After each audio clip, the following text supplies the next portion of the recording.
울산 지명이 어디에서 유래됐는지 알고 계신가요? 네, 바로 우시상국입니다. 이 우시상국을 개국한 사람은 누구인지 알고 계신가요? 네, 바로 우태왕인데요. 이 우태왕 무덤이 아직까지 있다고 하는데요. 어디에 있는지 궁금하시죠? 저와 함께 가보시죠.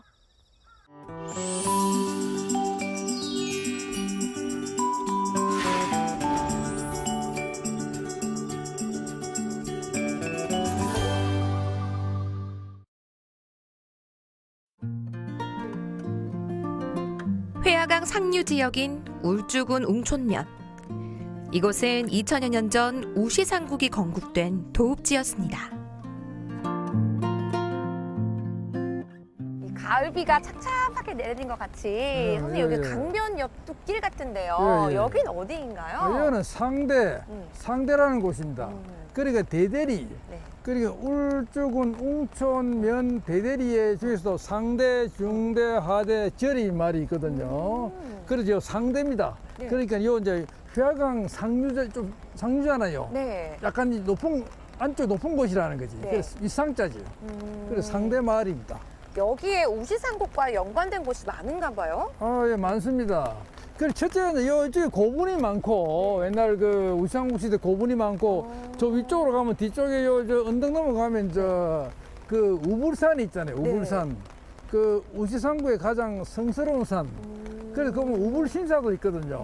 또 그 우불산성이 있어. 우불산성. 산성이요? 그 이제 우불산에 가면 우시상국을 국도를 지키던 산성이 지금도 남아 있어요. 남아 있고 우불산이 더 성스러운 산이었고 그 산도 그대로 남아 있고 그렇습니다.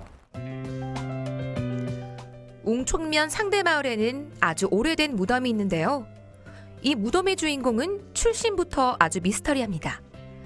고구려 백제와 연관된 이야기도 전해오는데요. 이 무덤의 주인공이 누군지 궁금하시죠? 어떤 분의 왕릉인가요? 저 왕이 이제 우태왕이라고 그래. 우태왕릉. 그러니까 이제 이 우시상국에 왕이 18명이 있었는데 그중에 이제 첫째가 우태왕, 2대가 이제 우상왕, 그다음에 3대가 우명왕, 4대가 이제 우대왕이라고 그래. 쭉 내려가요. 그래서 이 우태왕이 이제 시조왕이죠. 시조왕. 그 우태라는 사람이 이제 이 우시상국 사에도 나오고 비류백제 사에도 나오고 그다음에 보면 이제 그 온조 백제 사에 또 나오고 또 중국 역사책에도 나와요. 이 인물이 주나라서나 또는 수나라 역사에 나온다고. 그래서 이 우태라는 우시상국사 시조왕이 이제 그 AD 거의 한 2년에 39년까지 재위를 했다고 그래요. 뭐 정사는 아닙니다만 우리 전에 오는 얘기가 이 사람 주몽의 동생이라 그래요. 고구려 시조 주몽의 동생이라 그러고 그리고 비류백제 사회를 보면 북부왕 해부로의 서손이라 그랬어요. 그 부여족 있잖아요. 만주의 부여족. 북부왕 해부로의 서손인데 이 사람은 비류 온조의 아버지라 그랬어요. 그러니까 비류 우리 이제 비류백제, 온조 백제 있잖아요. 백제 시조잖아요. 그분이 이제 그 아버지고 소순의 남편이라고 그랬어요. 소순은 누구냐면 그 졸본부의 그 연타발이라는 사람의 딸입니다. 딸인데 이 사람이 이제 그러니까 이제 그 아주 유명하죠. 이제 온조와 그 이제 비류의 어머니죠. 그렇게 나오죠. 이제 그 주몽의 남편입니다. 그러니까 그래 나오죠. 주몽의 부인. 그래 중국 역사책에는 또 나와요. 이 우태가 주나라하고 수나라 역사에는 우태는 비류 온조의 아버지고 백제 시조라 그랬어요. 그러니까 백제하고 관련이 깊은 인물인데 이것도 우시상국과도 관련이 된다고. 우태라는 사람이 그 상당히 미스테리한 그런 인물인데 그래서 그 우리 역사에서 아직 물론 뭐 완전 정립은 안 됐지만 이 우태라는 이름을 가지고 있다. 일명도 구태라고 하긴 하는데 이 왕이 우시상국 건국자로서 이 어떤 남아있다. 대단히 중요한 그 묘가 능이 되겠습니다. 울산 지명의 유래가 된 우시상국. 울산 최초의 국가를 세운 우태왕의 무덤이 이곳에 있을 줄은 상상도 못했는데요. 아무래도 정사에 기록된 게 아니다 보니 추정만 하고 있을 따름입니다. 와, 정말 여기 적혀져 있네요, 선생님. 대대리 상대 고부 이렇게 하면서 삼국시대의 무덤으로 추정되며 예. 진짜 이 지역에서 상당한 세력을 가졌던 인물이었을 예. 것으로 추정된다. 예, 예. 아니 그런데 이 인물의 왕에 대해서는 적혀져 있지 않은데요, 아, 선생님? 그렇죠. 그거는 네. 이제 뭐 설하니까 아. 그 야사니까 이제 네. 그거를 이건 학자들이 이제 그 고정을 해가지고 이제 적어야 되니까 네. 알지만 또 이래 적을 수 있게 힘들잖아요. 그리고 전설을 적진 않으니까. 네. 그래서 이제 기록이 이제 증거가 있는 걸 적으니까 네. 그렇지만 이색이 이제 초대 우태왕의 무덤으로 전해온다는 거죠.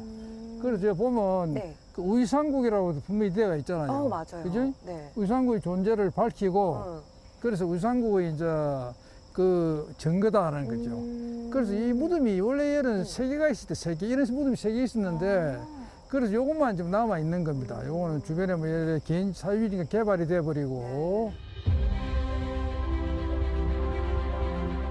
기록에서 찾아보기 힘든 우시상국의 실마리가 옛 고분에서 조금씩 드러나고 있는데요. 우시상국의 시조 우태왕은 어떤 인물이었을까요? 여러분도 무척 궁금하시죠? 우태왕과 관련된 설화들이 많다면서요? 예, 예. 그 설화가 이제 많이 있죠. 우태왕이 그 출생에 대해서 그 사람이 원래는 이제 부유족이라는 거죠. 네. 부유족인데 그래서 그거는 뭐 사실 전에는 설화입니다. 그 흔히 말하면 야사지, 야사. 정사는 아니고 네. 그 설화에 따르면 그때 이제 옛날에 그 해모수라는 사람이 그 고구려에 관련된 사람이잖아요. 그 유아부인하고 같이 그래서 이제 우발수로 내려왔다. 그 우발수가 우부불수입니다. 우불산이라고 되어 있잖아요. 네. 그 울산의 남쪽에 태백산 아래라 그랬으니까요. 이 태백산 남쪽이잖아요. 네. 그래서 여기 내려와가지고 이제 유아부인하고 이어서 이제 살면서 그 얻은 아들이 우태다. 우태라는 거죠. 뭐 원래 주몽이 있고 주몽 동생이 우태고 뭐 그런 그래서 그 사람이 나중에 이제 그 사람들 주몽은 돌아갔어요. 그 유아부인하고 그 해모수는 어디로 떠나버리고 그래서 돌아가서 이제 그 우태는 자기들 그 부여족들하고 남아가지고 그 나라를 이제 만든 게 뭐 우시상국이다 이래 얘기할 수 있는 겁니다. 아니 어디에 그런 설화가 나오나요? 그래서 그 설화는 이제 옛날에 그 구기장 향후회라고 네. 그것은 이제 박영수라는 분이 채집한 설화의 내용에도 있고 그다음에 뭐 그 외에도 곳곳에 그런 설화가 전해 와요.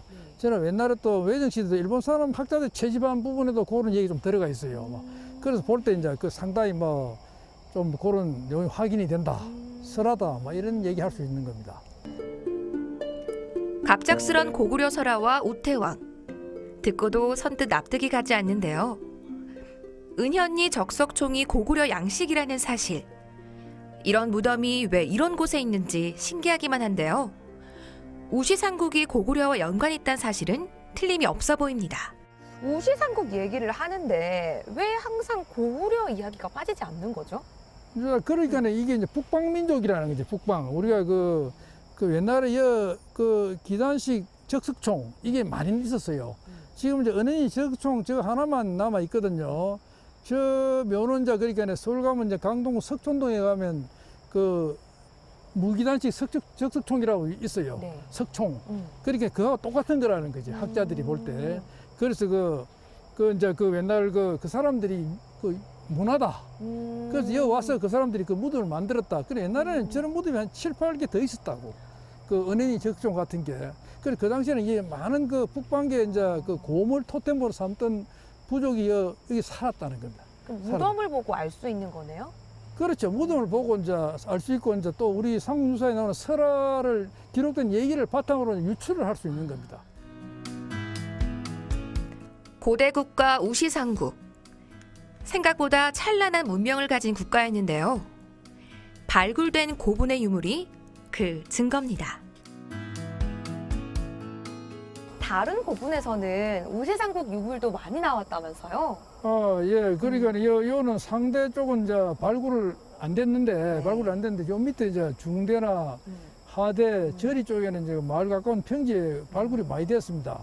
그 야산도 조금 발굴이 됐고, 그 유물이 굉장히 많이 나왔어요.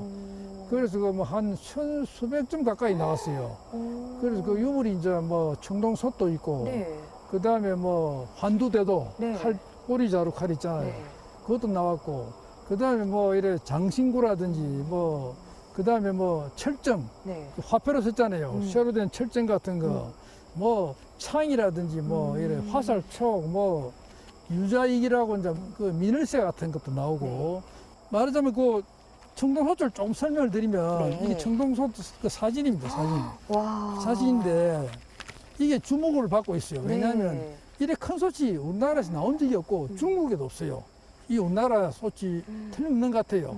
그러니까 물론 뭐 수입품이라는 우리 학자들 주장도 있지만 중국 전환 시대의 어떤 그 물품을 수입한 있지만 상당히 이래 깨끗합니다.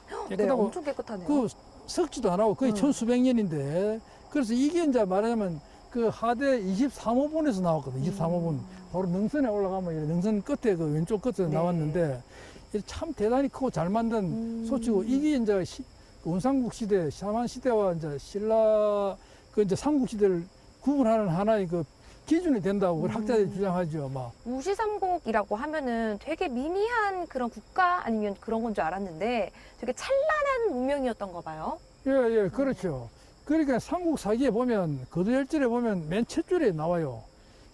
신라에게 우시삼국이 가장 큰 위협이었다. 가장 위협적이었다. 그래서 그 굉장히 신경을 많이 쓴 겁니다. 그래서 그 당시에 그 말하자면 이제 석탈해가 점령하고 파사왕이 울산을 점령했다고 그러는데 그래서 그 상당히 그 파사왕이 점령하기 전에 이 뭐 석탈해가 먼저 우시삼국 싸웠다고 그러 나오잖아요. 그래서 상당히 그런 이제 강성한 나라였고 또 그 문화로 볼 적에도 그 여 나오는 이 철기가 오히려 신라보다 사로국보다 더 잘 만들었고 튼튼하고 굉장히 우수했다 그래요. 우태왕의 무덤과 은현리 적석총, 우불산과 우불수, 웅촌 지역에는 수많은 신비가 여전히 잠들고 있는데요. 우리가 밝혀야 할 울산의 역사입니다. 우태왕은 우리 울산에 있어서 어떤 의미가 있을까요? 그 우태왕은 이제 그 우시삼국의 초대 왕이니까 그러니까 우시삼국이 이제 울산의 원행이거든요. 네. 우시가 울이라고 그러니까 그리고 우시삼국을 시작한 이 왕은 그 울산을 시작하는 왕이니까 우리가 참 관심을 가지고 하면 더욱더 이래 연구도 좀 하고 또 좀 그래 해야 됩니다. 네. 해야 되고 뭐 그런 두 번째 얘기하고 싶은 거는 우시삼국 하나 뭐 박물관이라 그래서 기념관 하나 지어야 돼요. 다른 지역 가면 다 이래 신라 소국 박물관이 있거든요. 뭐 네. 문소국 뭐 박물관이라든지 뭐 이래 쭉 있어요. 네. 크든 작든 간에 그런 걸 하나 이래 차들이 많이 가는 이 도로변이라도 어디 하나 만들어 가지고 더 알릴 수 있도록 그렇게 되었으면 좋겠습니다. 우불신사와 은현리 적석총, 그리고 우태왕의 무덤. 울산의 시원을 찾는 신비여행. 이번 주말 강추합니다.